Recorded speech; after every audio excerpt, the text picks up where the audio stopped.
Good morning, I'm Angelo Castro III. I'm Angela, and we are the Castros. We bring you the news. And the views that make you think. Sometimes we agree. Sometimes we don't. This is News and Views. And here are today's headlines. The Supreme Court has ordered Vice President Sara Duterte to respond within 10 days to the House's appeal on her impeachment case. Former Senator Antonio Trillanes IV claims that Vice President Sara Duterte and her predecessor Leni Robredo are actually good friends.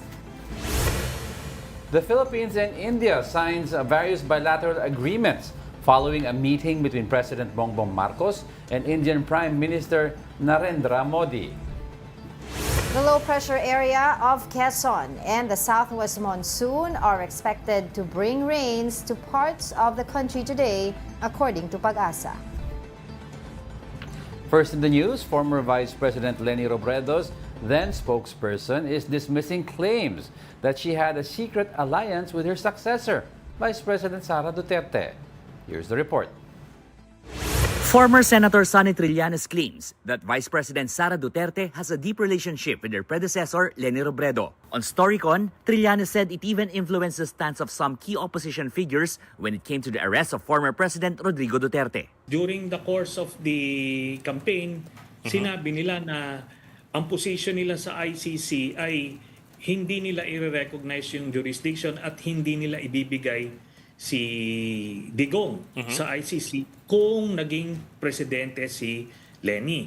Ngayon, in fact, as late as last year, nire-request yan sa akin nila Bam Aquino na baka daw, kung pwede daw i-delay yung pag-issue ng arrest warrant kay Digong dahil baka daw makaka-apekto sa kandidatura nila. Talagang merong alyansa sila eh. Trillanes also alleged that Sara and Leni's alliance go as far back as the presidential elections of 2022. He also cited what happened in September last year when Duterte visited Robredo in Naga City. The former senator also called out the former VP's silence on impeachment moves against her successor. Yung Rosa, alam niyo yung Rosa, Robredo, Sara, na coalition. Na to the point na nung isang rally namin sa Pangasinan, hindi nila pinaakyat si then VP candidate Kiko Pangilinan sa entablado. Kasi nga dun sa Robredo-Sara alliance. So meron ng ganon ever since. Up to now, si Mayor Leni has yet to say anything about the impeachment trial of Sara Duterte. Alam mo, malakas na boses yan. Leni, pero she's quiet. Tapos yun na nga, yung binisita doon. Alam nyo, based sa information namin, yung pagbisita doon sa Naga, maagang na-set yun. Hindi naman yun yung 30 minutes na short notice. Kumaga, ginagawa tayong parang bata. Alam natin yon. Tapos talagang hinos niya. And ako, bilang insider doon sa mga pink, talagang alam namin na may mga ganun sila nagalaw. Robredo's former spokesperson, Attorney Barry Gutierrez, however, questioned Trillanes' claims. On the big story, he pointed out that VP Sara repeatedly attacked Robredo during her term as vice president. If Sara Duterte and Leni Robredo were friends, particularly in the 6 years where we were in the OVP and VP Leni was vice president, she certainly had a strange way of showing it. Gutierrez also denied the alliance between Sara and Leni during the 2022 elections. She had only one vice presidential candidate, and that was Senator Kiko Pangilinan. We went on record several times to emphasize that precisely because there were some groups, and this is again a matter of record. There were some groups, the group of former Speaker Pantaleon Alvarez. They threw their support behind VP Leni Robredo sometime March, April of 2022, late in the campaign. And my understanding was, their position was, it should be a Leni Sara ticket. Now, in other news, the Philippines and India signed 13 bilateral agreements following a meeting between President Bongbong Marcos and Indian Prime Minister Narendra Modi. 4 of the agreements focus on military cooperation, including structured talks between their armed forces and enhanced maritime coordination. President Marcos said the deals support the Philippines' defense modernization and praised India's role, especially through the BrahMos missile project. Both countries also agreed to boost military ties through intelligence sharing, joint training, and regular service-to-service talks. Meanwhile, India expressed support for the peaceful resolution of the West Philippine Sea dispute, backing the 2016 arbitral ruling and adherence to the international law. India has now become the Philippines' 5th official strategic partner following the signing of a strategic partnership declaration and a plan of action covering 2025 to 2029. And for more updates on President Bongbong Marcos' state visit to India, we have mobile journalist Julie Baisa. Julie, Hi, Julie. Go ahead. Ano yung mga highlights natin? Good morning, Angela Jago. Today, yung schedule ni Pangulong Bongbong Marcos ay pakikipagpulong sa iba't ibang mga negosyante dito. Magkakaroon siya ng roundtable discussion with the CEOs of different companies and magkakaroon din siya ng another meeting with another company dito sa India. And before doon sa naging bilateral meeting, nagkaroon din tayo ng pagkakataon na makausap si Yusek Castro on different issue. Nagsalita na rin ng pamahalaan doon sa recent China incident na naglunsad nga sila ng kinumpirma ng Philippine Coast Guard na merong narinig na tunog malapit nga sa Palawan pa. Kasunod naman ng launch ng rocket ng China. Ang sabi ni Yusek Castro, inihimok daw ng Department of Foreign Affairs ang lahat ng bansa na maging responsable sa pagsasagawa ng space activities at irespeto ang karapatan ng iba pang estado. Alinsunod daw sa napag-usapan ni Pangulong Bongbong Marcos at ni President Xi noong 2023, gagamitin pa rin yung mechanisms, communication mechanisms ng China at Pilipinas na itinatag para pag-usapan yung pagsasaayos sa mga post-launch impact. Wala pang magiging hakbang ang Pilipinas sa ngayon, ayon kay Castro, kasi pag-aaralan pa daw dahil sa ngayon mukhang wala naman daw naging malaking epekto at walang nalabag ang China doon sa kanilang ginawa. Yeah, Julie, has any member of the Indian government or parliament made a clear stance with regards to backing the Philippines against China? Especially itong recent last few days, yung missile supposed missile ng China na bumagsak sa Palawan. Si Pangulong Bongbong Marcos yung nagsalita at nagpasalamat kasi sa pag-uusap daw nila ni Prime Minister Modi, nireaffirm niya yung suporta ng India sa ongoing dispute nga ng Pilipinas sa West Philippine Sea and yung suporta din sa 2016 arbitration. Julie, perhaps can you also tell us about yung recent deal din ng Pilipinas at India regarding naman dun sa free e-visas ng India to the Philippines and of course yung resumption of direct flight from India between the Philippines and India? Yes, Angela, magkakaroon nga ng free e-visa ang Pilipinas starting September 1 or let me check kung isasabay ba siya dun sa October. Yung direct flight kasi between Philippines and India sa October siya mangyayari. So ito na anunsyo na din to previously ni Pangulong Bongbong Marcos doon sa kanyang PhilCom meeting. Yung e-visa naman, bago lang niyang sinabi dyan sa joint press statement. Ang sabi nila si Prime Minister Modi, nabanggit din niya na plano nilang palakasin yung turismo.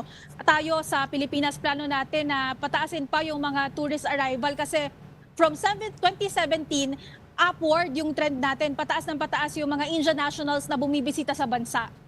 Julie, hanggang kailan si President Bongbong Marcos dyan sa India? And what else, di ba, ang i-expect natin sa kanyang pagbisita dyan? Angela, dito sa New Delhi, hanggang ngayong araw na lang si Pangulong Bongbong Marcos kasi bukas tutulak na kami pa Bangalore, India. Yun nga yung tinatawag nila na Silicon Valley ng India. After naman doon, mag-stay ang Pangulo ng isang gabi kasi by Friday, lilipad na rin kami pabalik ng Pilipinas. And yun na nga yung end ng kanyang official state visit dito. Ang iba pang aasahan bukod doon sa mga business discussion sa Bangalore, yung discussions din on new technologies, information technology kasi iyon din yung sentro or iyon yung hub nung kumbaga parang hub siya ng mga IT and ICT dito sa India. May nabanggit ba, Julie, about AI deals? Kasi alam ko they're looking at importing AI systems for the Philippines for future use. Wala pa tayong listahan kung ano-anong kumpanya yung makakausap ni Pangulong Bongbong Marcos ngayong umaga. Pero by 12 noon here, so mga alas 2:30 dyan sa Pilipinas, magbibigay ng update si Okay. Yusek Claire Castro dito sa amin. So bibigyan ko at babalitaan ko kayo. Sige, okay. Alright, maraming salamat to our mobile journalist Julie Baiza reporting live from India. All right, Senator Risa Ontiveros is sounding the alarm on what she calls bad bets by the GSIS. Ontiveros said the GSIS allegedly invested over 1 billion pesos in DigiPlus and an online gambling platform. She questioned why the pension fund for government employees would invest in online gambling. Ontiveros also pointed to a pattern of what she called reckless investments, including a subscription agreement with Alternergy Holdings, a company that she says had massive debt.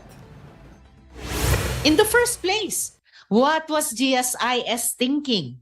Investing funds in online gambling. Tayo nga po, mga kasamang nagtatrabaho sa gobyerno, hindi pwedeng tumuntong sa casino. Lalo na, hindi pwedeng magsugal doon. Kaya, bakit ang GSIS naman, todo taya at ginawang puhunan ang pera ng public employee sa sugalan?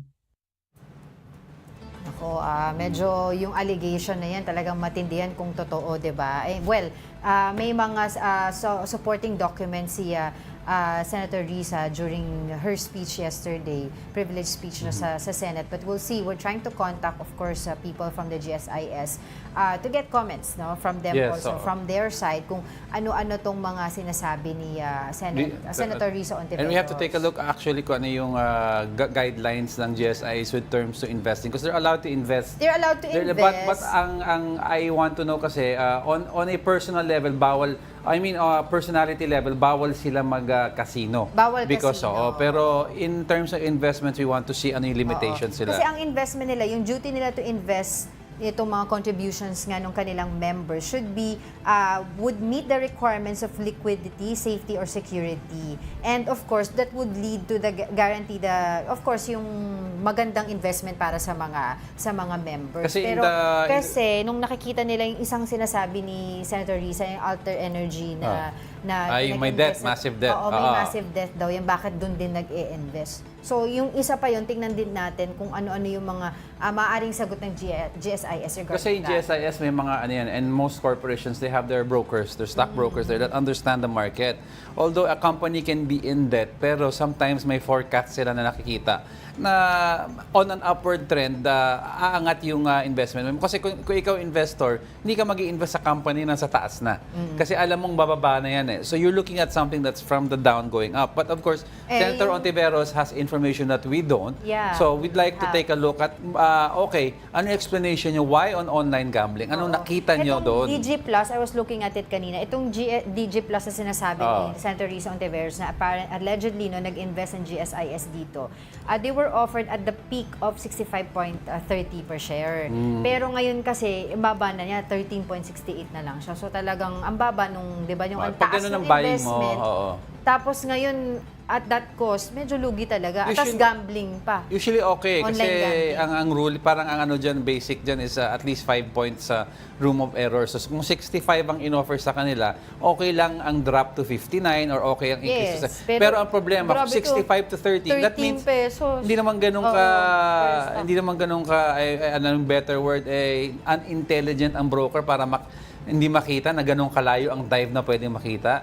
Tapos especially kung may insider information na the government studying about either regulating or banning it, di ba? So, bababa talaga ang shares niyan. Totoo. Tapos yun nga, she's taking a look at it na dun sa pattern of investment na ginagawa ng GSIS, mukhang talagang hindi maganda dahil hindi maganda yung placing of investment nila dahil yung sa mga records showing na medyo bumababa yung stock value kung saan sila nag-i-invest. Tapos yun nga, yung sa Alter Energy ay may A company in debt. Oo, massive yung utang ng kumpanya na yon. But yeah, as I've said kanina, we're trying to get in touch with the GSIS pero until now wala pa naman Saka sila pension, nabibigay who will talk regarding pension funds this. sa mga Who employees. will answer our questions. Pension funds ng government employees yan.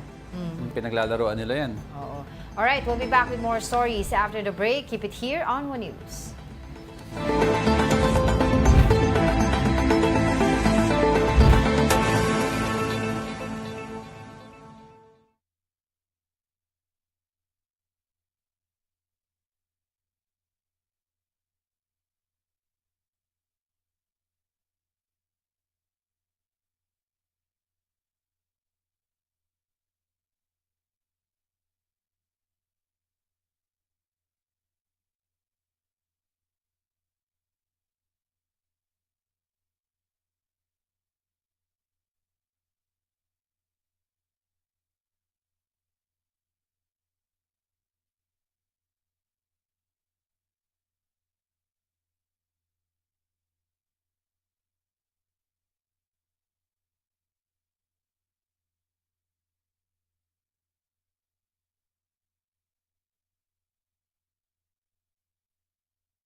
Good morning. You're still watching News and Views here on One News. The Supreme Court has given Vice President Sara Duterte's camp 10 days to respond to the House's appeal on her impeachment case. Here's the report. Earlier this week, the House of Representatives appealed the Supreme Court's decision, declaring the impeachment complaint against Vice President Sara Duterte unconstitutional. On Tuesday, the Supreme Court responded, directing the Vice President's camp to comment on the appeal. The High Court also noted the motion for reconsideration filed by Representative Percy Sandanya and others, pending its action on their motion for intervention. But the Supreme Court has yet to issue a ruling on that motion. Coinciding with this, various groups gathered outside the Supreme Court to demand that the impeachment process against VP Sara be pursued.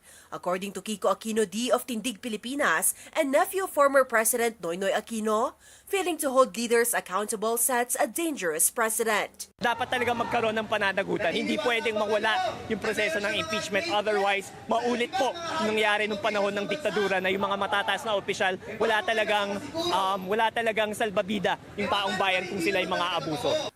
The Isang Bayan Coalition, composed of retired Supreme Court justices, legal experts, and religious and democratic groups, also filed a consolidated motion for reconsideration and intervention.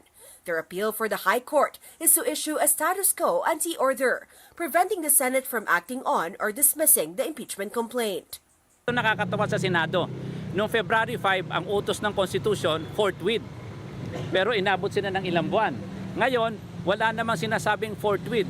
Ang sinasabi lang, meron desisyon na for execution, pero do they execute immediately? Nasa sa kanila po yun. Kaya nga sinasabi natin, bakit naman mag-execute sila kaagad? Meron pa namang motion for recon. Meron pa namang puwang. Ang ika nga nito, hindi pa ho final ang kaso. And now let's head over at the House of Representatives. For the latest, we have mobile journalist Amy Atienza. Hey Amy, ano bang reaksyon ng Congress dito sa sinasabi ng SC na mag-comment daw muna si VP Sara dito sa kanyang impeachment appeal for 10 days? Well, good morning, Angela Diego. Here at the House of Representatives, of course, we're waiting for a lot of things to happen. But regarding the case of Vice President Sara Duterte, of course, the House is also focused on the possible voting of the Senate Impeachment Court regarding the impeachment of Vice President Sara Duterte. And of course, there are also a lot of priority bills that they're still trying to talk about in the plenary sessions starting this week up until today. And that's what we're going to wait for today. And of course, aside from that, let's just talk about the online gambling and the revival of Quadcom here in the House of Representatives. Alam nyo, Angela, Diego, naging malaking usapin nga yan dito sa House of Representatives kahapon. At talagang sabi nila, i-revive nila yung Quadcom at tatawagin nila itong Quadcom 2.0 dahil nga gusto nilang i-revisit yung mga investigations na nagawa nila. Kung naalala natin, nung 19th Congress naman, ay hinawakan ng Quadcom yung kaso ng missing sabongeros, pati na nga rin yung sa mga pogos. And kahapon, narinig din natin sa privilege speech ni Cagayan de Oro, 2nd District Representative Rufus Rodriguez, na magpa-file siya ngayong araw ng total ban on online gambling. So, abangan din natin kung ano nga ba mangyayari dyan. And later on din today, no, Angela, Diego, magkakaroon din ng press conference with House spokesperson Princess Abante, pati na rin kasama niya si impeachment spokesperson Attorney Bukoy patungkol nga dito sa mangyayari pa kay Vice President Sara Duterte. So pati mananatili naman tayo nakaantabay patungkol dyan. Amy, kasi coming off the speech of Speaker Romualdez, no, saying that he stands by what the House did, tapos yung Supreme Court may pagka-overreach. Kulang na lang sabihin niya yun, na nag-overreach sila sa powers nila. In case yung MR hindi mag-grant, MR ng House of Representatives hindi mag-grant, meron ka bang idea kung ano ang next step ng House of Representatives, kung tatanggapin nila yung decision or they have other legal remedies in mind? Well, wala pa tayo nung concrete answer, no? Pero based lang din sa mga nagiging press conferences, interviews natin, lalo na sa mga miyembro ng House Prosecution Panel, no? Patuloy nilang ilalaban at naniniwala nga din sila na dahil nga hindi pa naman nagbobotohan ng Senado, ay may chance pa na magtuloy-tuloy itong impeachment process ni Vice President Sara Duterte.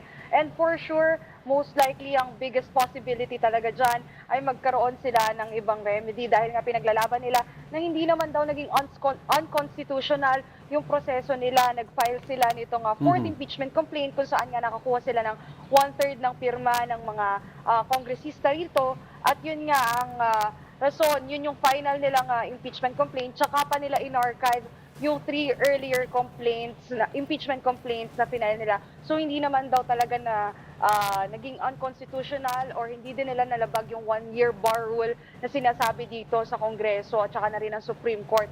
So most likely talaga may chance na magpatuloy sila sa paglaban. And syempre, ipaalam nga yung impeachment, yung naging impeachment complaint nila kay Vice President Sara Duterte dahil nga para sa kanila mas importante yung transparency and accountability ng isang public official. But that's right, Amy. Aside from monitoring the Supreme Court, I'm sure, no, if you have word, they're closely monitoring the Senate as well kasi regardless kung mag-grant ang MR o hindi, kung nag-vote na Which is today. ang Senate, not impeachment court, but the Senate to totally dismiss it Abide by regardless the of the SAP. MR, ay wala nang laban. Do you have any info kung ano man sinabi ng prosecution team ng impeachment about that? Well, yan yung alamin natin later on today. Most likely, yan din yung tatalakayin nga ni Attorney Bukoy patungkol nga dito sa magiging impeachment case ni Vice President Sara Duterte. Actually, medyo may kaba, no? Kasi kung maririnig din natin yung mga statements ng ilang miyembro ng Senado, no? Narinig na natin si Senator Bato de la That's right. Rosa na irespeto na lang daw yung desisyon ng Supreme Court. Ganyan din yung sinabi ni Senator Win Gatchalian patungkol nga dito. Respetuhin. Wala mga direct answer kung ano nga ba magiging boto nila, kung i-convict ba or i-acquit yung magiging plano ng Senado dito. Yun yung lagi nilang madalas nating marinig na sinasabi nga ng mga senador na irespeto na lang yung desisyon ng Supreme Court. Pero yung on the other side naman, 'di ba? Narinig din natin si Senator Risa Ontiveros na handa naman daw siyang ipaglaban yung pagpapatuloy ng impeachment process kay Vice President Sara Duterte. Well, Amy, going back dun sa sinabi mo kanina, yung revival ng Quadcom 2.0, and I believe ang nag-file ng resolution na ito ay si Congressman Abante, and he will reprise his role nung last year pa yung chairmanship niya ng Human Rights Committee. Pero other than him, sino-sino pa yung papalit na yung key chairmanship po nung kasama nitong Quadcom na to? Dahil we all know, some of the chairmen from the previous Congress ay hindi na nakasama ngayong 20th Congress. Yes, ang isa sa mga pinaka naging highlight nga rin dito na magtitake on ng key leadership role pagdating sa Quadcom 2.0 ay si Representative Terry Redondo na chairperson ng Committee on Public Accounts na alala natin nung Lunes nga ay talagang natalakay niya na nagkaroon na sila ng briefing with the DPWH officials patungkol nga sa magiging budgets, pati na nga rin dun sa naging substandard work sa mga flood control projects dito sa bansa. No? So ayun, patuloy lang din naman sila nga antabay ng araw dahil nga malaking bagay din na magko-continue si Representative Benny Abante sa kanyang key leadership role para mag-guide din yung mga new chairpersons, pati na rin yung mga bagong kongresista na sasali dito sa investigations, lalo na sa human rights and public accounts. All right, thank you, mobile journalist Amy Atienza, for that report.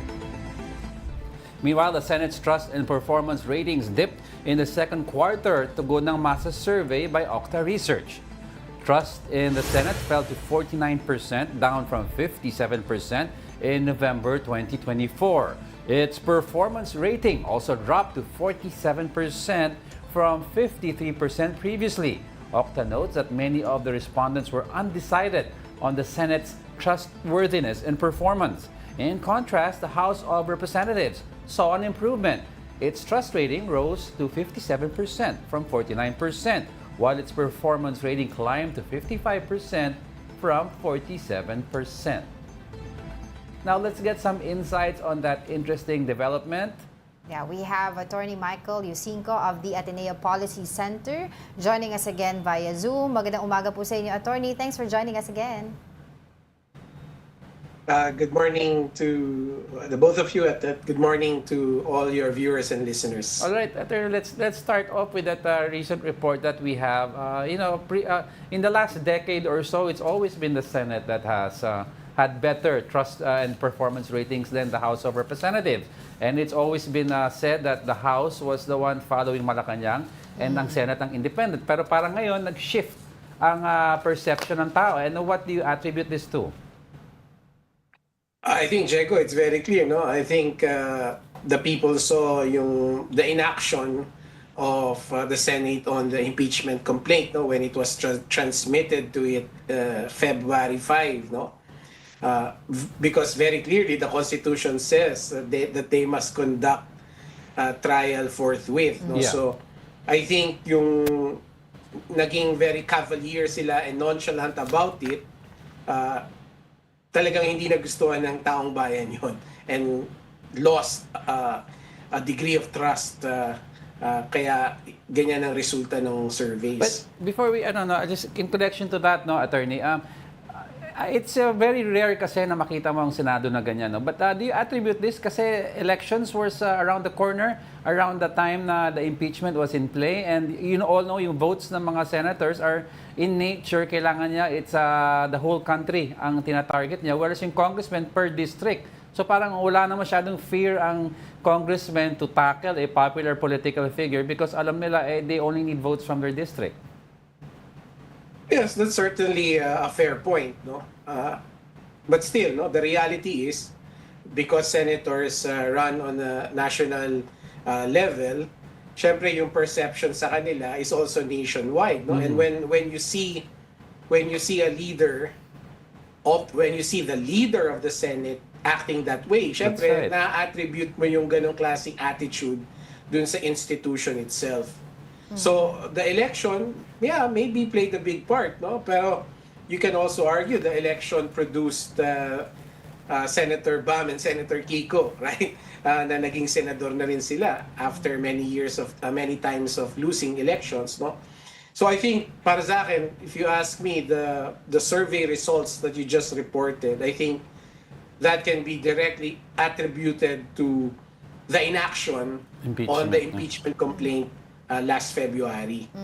Attorney, on the Senate pa rin, pero medyo let's gear toward dun sa dito nga sa usapin ng SC ruling. Today, August 6, supposedly mag-convene ng Senado bilang in a plenary, no, to officially vote kung ano yung magiging action nila dito sa SC ruling. Will they, sabi nga nila, dalawa daw yung magiging scenario. Will they abide by the SC ruling or they will proceed with the trial, which is sabi nga nila medyo impossible yun. So what do you think what will happen today? Is there a possibility na i-postpone nila yung voting because may mga MR at saka meron pang ine-expect na reply or comment from the Duterte camp in 10 days? Alam mo, Angela, maybe if the Supreme Court said that they will stay the execution of the decision, baka pwedeng the senators will say, sige, hintayin na lang natin until makapag-decide na yung ng Supreme Court with finality. But the Supreme Court said that the decision stands as immediately executory. No? So even if there's a pending MR, the decision is still immediately executory. So I don't see any reason for the Senate to say na i-postpone na lang natin or hintayin natin, no? Because para sa akin, if you ask me, you should follow the law, and the law is the Supreme Court decision right now.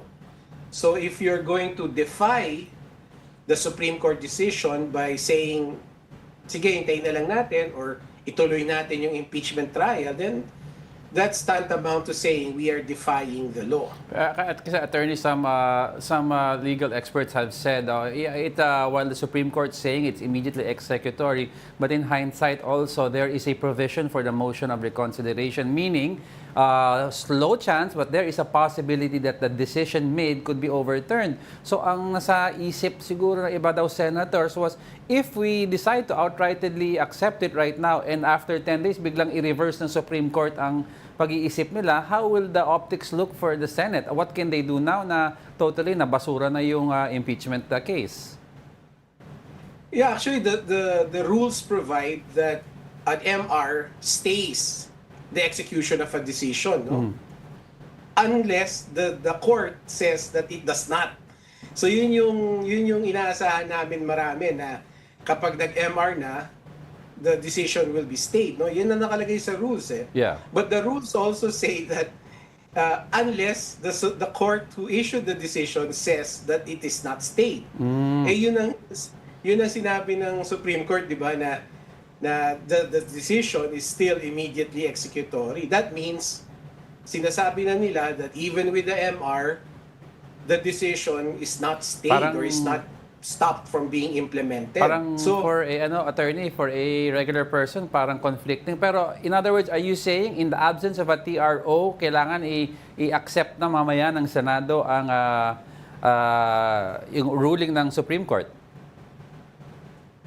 yes, something like that. No? Not that we don't, there's no chance of a TRO anymore, no? Kasi Yeah. meron na tayong final decision.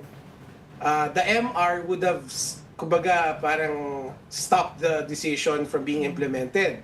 That's according to the rules. But according to the rules also, except if the court says na tuloy pa rin yung desisyon. Eh yun ang sinabi ng Korte Suprema, tuloy pa rin, immediately executory pa din. So, unless sabihin ng court ulit na, sige, babaguhin na rin namin, we are staying the execution of the decision, then tigil. But right now, if the Senate decides to continue with the impeachment trial, well, they are defying the Supreme Court decision, and Baka that is mag-constitutional tantamount to defying crisis. the law. Baka mag-constitutional crisis daw. Pero, attorney, what do you have to say to those petitioners, no, asking the Supreme Court for a status quo, anti-order, and meron pa silang sinasabi na interventions to allow them to intervene para dun sa mga oral argument, etc. What do you say about that? Kasama dito sa mga petitioners na to, a former framer ng Constitution natin, si Christian Monsod, Shelo Magno, Heidi Mendoza. What do you say about that? Well, that's certainly well within the rights of those petitioners, no? But and how those plausible movements. is this? So wala tayong masasabing negative doon, ano? Because that's part of our constitutional process or our constitutional order. Siguro ang personal wish ko lang is sana they intervened earlier, no? During the petition itself, the stage where they can still intervene, no? Kasi right now meron ng decision any intervention right now will be, kumbaga, up to the discretion of the court, no? Na papayagan pa ba natin to at this late stage of the process. But if they intervened earlier before the decision, the court would have less discretion and would have been compelled to accept their arguments, no? As So sa akin, they can do that, obviously. Okay yan. In fact, that's welcome. But parang sana mas maaga nila ginawa. But talking about earlier na intervention na maaari nilang ginawa, what do you say about the timing naman ng paglabas nga ng SC ruling? It was on a Friday, before the State of the Nation address of our President. Yeah. Kasi some people are questioning the timing about that. What do you have to say about that? Definitely, it's very surprising, no? To say the least. The fact that it was released on that day, no, 2 days before the SONA, and also that fast, that quick, no? Kasi kami mga practitioners, ang hinihintay namin, at the very least, baka 3 months yung decision na yan, or 4 months pa nga. But it happened so fast. And also, in addition to that, there was no oral arguments. Yes, that's right. So parang mapapakamot ka talaga ng ulo na bakit, di ba? Bakit ang bilis at bakit walang oral arguments? For an issue this controversial and very politically kumbaga invested ang mga tao rito, then dapat sa akin personally again, oral argument should have been conducted, no? But the fact na hindi, tapos ang bilis yung paglabas ng desisyon, nakakagulat. And ang end result actually, Diego and Angela, is a decision that is, well, for me, poorly written, na maraming nahihirapan unawain yung decision mismo. Pero Yes, pag ganyan, so- very quick lang, pero pag ganyan, attorney, usually, meron ba tayong history na naiiba? Pero kasi 'di ba, kumbaga, what I mean is unanimous kasi yung vote ng SC, 13-0-2, yung yung isa wala, yung isa nag-abstain. Pero 'di ba historically pagka unanimous yung ganyan na boto, hindi na nababago yan kahit mag-MR ka pa. Or merong history. I mean, that's the conventional thinking, no? But still, there is a chance na baguhin kasi meron lang very recent decision ng Supreme Court that they changed their ruling based on an MR, no? But that's a different topic, but still nangyari pa rin, 'di ba, na nag-MR yung isang party and the Supreme Court changed its ruling. So it is still possible, but gaya na sabi mo, 13-0 unanimous yung Yeah. decision, baka highly improbable na lahat sila magbabago or even majority of them will change their minds. That's right. They need 7 no, to overturn that. But Attorney, one plausible scenario and a possible scenario sa Senate is if they decide, let's say, no, hindi naman nila susuwayin yung Supreme Court, pero sabihin ng Senador, mag-antay tayo, let's defer the voting for 10 days, wait for the MR, pero hindi naman isa-start or they won't reconvene the impeachment court, technically, they're not going against the ruling of the Supreme Court. Is this another safe scenario that the Senate can look into? Yes, it is a safe scenario, as you say, Diego. But again, I go back to the words of the decision, and I can speak only on the decision itself, and that it is immediately executory. So, yeah, saying let's wait for 10 days or 15 days, that's probably, kumbaga, parang letting the pro-impeachment senators, parang giving them a bone or something. But in the end, no, the decision must still be followed because it is the law now. Pero go ahead. Well, I was wondering kasi we had former Senate President Franklin Drilon over a few days ago, and we also asked him this question about sa tingin po ba ninyo nagkaroon nga ng judicial overreach ang Supreme Court sa kanilang ruling na ito, and he said yes. He feels na nagkaroon nga daw ng judicial overreach, but he urged the Senate to abide by it to avoid nga daw the constitutional crisis. Your thoughts on that po? If you read the decision, you will certainly feel that there is judicial overreach. No? Kasi the tenor of the decision, the way it is written kasi, parang nangangaral siya ng mga mambabatas eh. Parang tinuturuan niya like a law professor na, kasi hindi nyo binasa yung assignment nyo, ganito dapat ang gawin ninyo. No? So, if you read it, of course, you will feel that there's judicial overreach. No? But if you really analyze the words, I mean the content, kung ano yung sinasabi ng Supreme Court, wala naman silang sinasabing bago eh. Wala naman silang sinasabing, kumbaga, hindi maganda.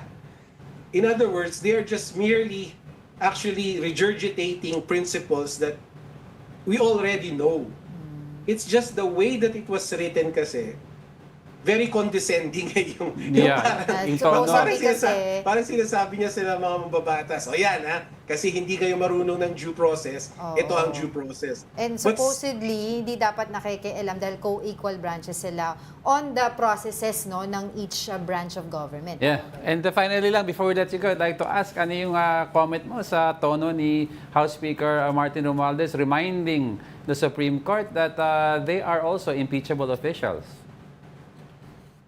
Well, I think that's irresponsible, no? Kasi that is really inviting a constitutional crisis, no? Kasi if you think about it, kung lahat ng Supreme Court justices ay ma-impeach, ano ibig sabihin nun? Ibig sabihin nun, the President will be given the privilege to appoint 15 justices, right? So, I mean, that's irresponsible. An irresponsible proposal to make. Yeah, but mahaba-haba pa to, and later on we'll see right after the Senate decides on this. In the meantime, thank you very much for your time, Attorney Michael Yusinko of the Ateneo Policy Center. Right now, let's get some updates from the Senate. We have with us mobile journal Merimon Reyes via Zoom. Hey, Merimon. Magandang umaga sa inyo. So far ngayon dito sa Senado tahimik pa, pero around 3 o'clock in the afternoon mamaya, asahan na natin yung hindi lang ugong dito sa loob at labas ng Senado, kundi yung mainit na debatehan o argumento ng mga senador patungkol nga doon sa impeachment case laban kay VP Sara, how they're going to move forward, if susundin nga ba nila yung ruling ng Korte Suprema na nagsasabing unconstitutional right from the start, walang jurisdiction ng Senado right from the beginning, or kung magkakaroon ba ng paghihintay doon sa magiging sasagutan ng Supreme Court sa apela naman ng Kamara na final nila kahapon. Kasi currently din, binigyan din ng a non-extendable period of 10 days ng Supreme Court itong sina VP Sara Duterte, pati ang kanyang abogado na si Atty. Israelito Torion, para magbigay na rin ng kanilang komento tungkol nga doon sa apela naman ng Kamara. So ngayon, so far, may nabanggit din si Senate President Pro Tempore Jinggoy Estrada na around 19 to 20 senators ang mukhang ng direksyon nila ay sundin na lamang yung ruling ng Korte Suprema. Pero for Senator Risa Ontiveros, Senator Bam Aquino, Senator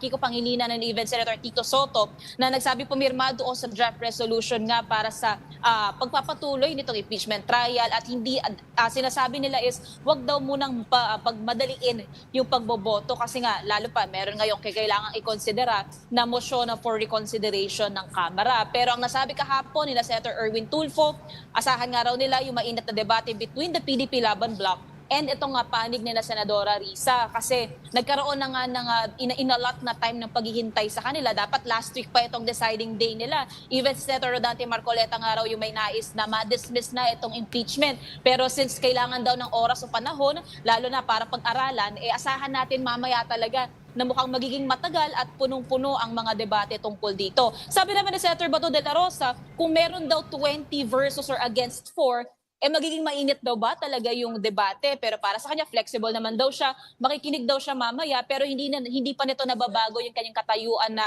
dapat sundin yung ruling ng Korte Suprema. Balik sa inyo. Yeah, Merimon, I've seen the numbers also, no? It's as solid as that na against and for. Pero meron yung mga also senators na against impeachment. May nagsabi rin kasi, I don't remember who, na wait, nga, no, baka magkaroon ng problema kung we try to dismiss it today and 10 days from now, tanggapin ng MR ng Supreme Court, magkakaroon ng erosion of public trust, no, on the institutions. Do you have possible fence-sitters, 20 na for the pagbabasura ng impeachment complaint na possibly, sige, mag-antay muna tayo?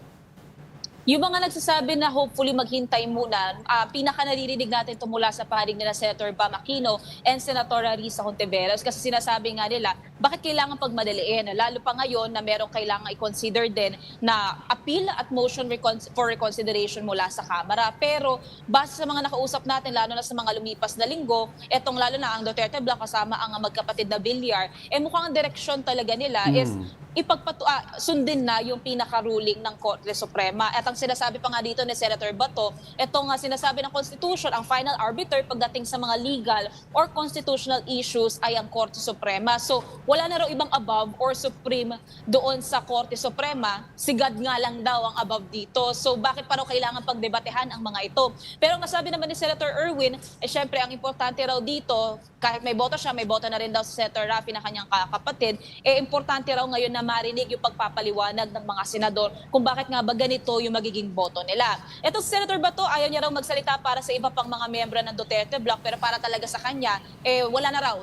Actually, hindi na raw kailangan ng debate, sundin na raw ang ruling ng Korte Suprema. Pero again, titignan natin mamaya kung magkakaroon nga ba ng pagbobotohan or if magkakaroon ng pagpapaliban dito sa kanilang boto dahil nga kailangan pang makonsider yung apila at saka yung motion for reconsideration ng Kamara. Oo, pero meron na bang komento ang Senado dyan kahit isa sa kanila doon sa sinusulong ngayon ng ilang civil society groups led by former Supreme Court justices na wag muna silang mag-decide on this case dahil habang gumugulong pa nga itong MR mula sa House of Representatives?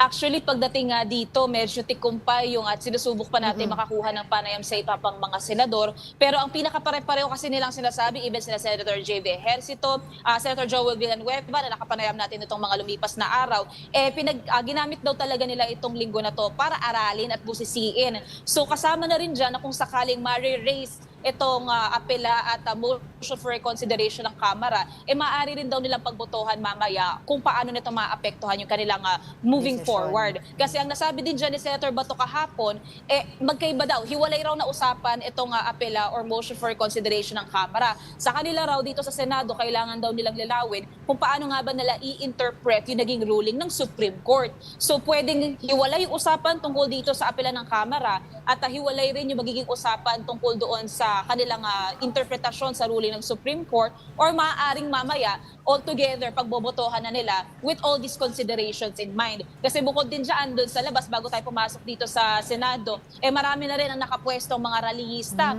At so far nakita natin doon ay Magdalo Party List at Akbayan Party List. At sa mabilis nating mga nakausap doon, asahan daw na mas darami pa ang numero ng mga taong magpoprotesta sa labas ng Senado. Alright, maraming salamat sa iyong oras, mobile journalist Mermon Reyes. The MMDA is giving local government units until Friday to submit their recommended list of streets in Metro Manila to be covered by a street parking ban. Here's the report.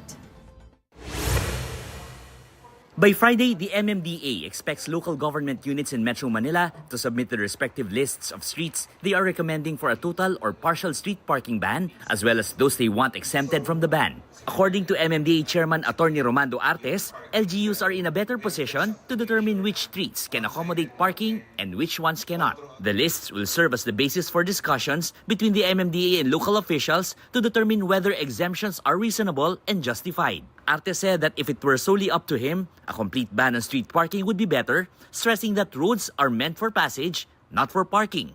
Still, he acknowledges that a blanket ban isn't practical given economic conditions and the needs of residents in certain areas. Kung ako po ang masusunod at walang ibang ikokonsidera, agree po ako doon. Dahil iyan po yung magpapaluwag ng ating mga karsada, lalong-lalo na yung kahit yung mga side streets ay magiging maluwag at madadaanan na ating mga kababayan. Lagi ko nga po sinasabi, ang karsada naman po ay ginawa para daanan, hindi para pagparkan. Kailangan po pag-usapan namin to ng mga LGUs. Once implemented, streets under a total ban will be strictly monitored by the MMDA. Illegally parked vehicles may face penalties ranging from 1 to 2,000 pesos. For News 5, Gerard de la Peña, we are One News. Don't go away because we're not done yet. Please stay with us.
Welcome back. You're still watching News and Views here on One News. The Armed Forces of the Philippines has reiterated its zero-tolerance policy on hazing and abuse. This comes after the death of Private Charlie Patigayon during a reception rite in Maguindanao del Norte. AFP Chief General Romeo Bronner Jr. has ordered all units to reject any form of hazing or degrading treatment. He said they remain committed to a culture of respect and accountability. An investigation into the matter is underway. The Securities and Exchange Commission has warned the public about a surge in online job scams. According to the agency, fraudsters are using deceptive recruitment messages on chat apps and social media to lure people with promises of high-paying remote work. These schemes often begin with small payouts to build trust, then escalate to demands for deposits in exchange for larger earnings. In response, Senator Mark Villar filed a resolution calling for a Senate inquiry into the scam, citing a sharp rise in complaints. He also stressed that growing risks to both financial security and personal data posed by these fraudulent operations. Changing a vehicle's muffler isn't just for show. Some say it also improves performance. But the LTO reminds motorists that exhaust sound must stay within legal limits to avoid causing a disturbance. Para bigyan ng mukha ang balita, Mobile Journal, Ivan Tarinque.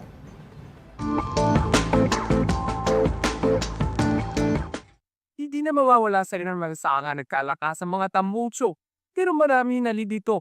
Pwede na alam na may standard at limit para dyan. Kumakalat online ang isang viral video kung saan makikita ang sagutan ng isang rider at traffic enforcer tungkol sa umunay maingay na tambutso ng motor. Mariin ang punto ng enforcer. Lumagpas na sa limit ang ingay ng muffler. Pero ayon sa rider, mali ang pamamaraan ng pagsukat. At dito na nga pumasok ang kalituhan. Ano ang tamang proseso? Ayon sa LTO Memorandum Circular Number 2020-2240, ang tamang pagsukat sa ingay ng exhaust ay dapat ginagawa sa 2,000 to 2,500 RPM. Hindi dapat lalagpas sa 99 decibels. Itututok po natin dito. Then, 45 degree. Dito yung sound decibel natin. Tapos half throttle. Standard na ang mga nakalagay na tambutso kapag bumili ng brand new na motor. Pero ang iba, may dahilan daw kaya pinapalitan ng tambutso. Gaya ng performance upgrade. Yan daw ang existe ng rider na si Arnel David na umaasa sa kanilang motor para sa pang-araw-araw na hanap buhay. Para dugdaging power ng motor. Kasi pagka yung stock, medyo sakali. Sakalang takbo. Hindi lang mga motorcycle riders ang saklaw ng bawal na maingay na tambutso. Kasama rin dito ang mga pribadong sasakyan at PUVs. Kung lalabag ka sa National Sound Level Standards, maaaring multahan ng hanggang 5,000 pesos at pwedeng ma-impound ng iyong sasakyan. Pag tutubos ka, kailangan napalitan mo yung tambutso mo kasi susukatin pa doon sa opisina kung pinalitan mo na yung tambutso mo. Alamin ng batas at ang tamang paraan ng pagsukat para iwas abala at hassle.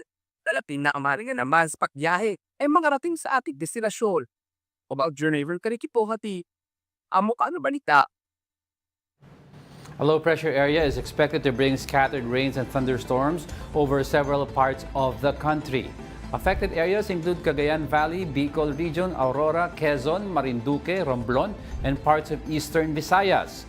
Meanwhile, the southwest monsoon continues to affect parts of Mindanao and the western Visayas.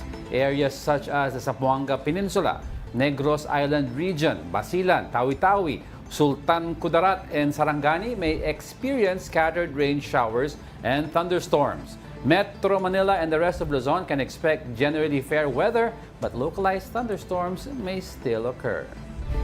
Pero reminder sa kanila, yung pagpalit ng tambutso does not automatically improve performance. Kailangan yung header or yung muffler ko sa nakakabit, palitan. Kung hindi, it's just purely less than 1% ang improvement sa performance.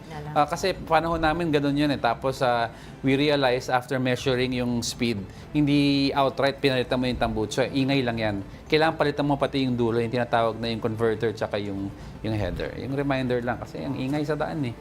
Oo, ingay-ingay, nakakagulat. Akala mo ano nangyayari eh. Alright, well, thank you for joining us again for another day of News and Views, and that wraps up our episode of News and Views. Wala kang quote? Ito. My quote of the day. Join us again tomorrow. I'm Angela Lagunsad Castro. I'm Angelo Castro III. We are One News. All sides, all the time.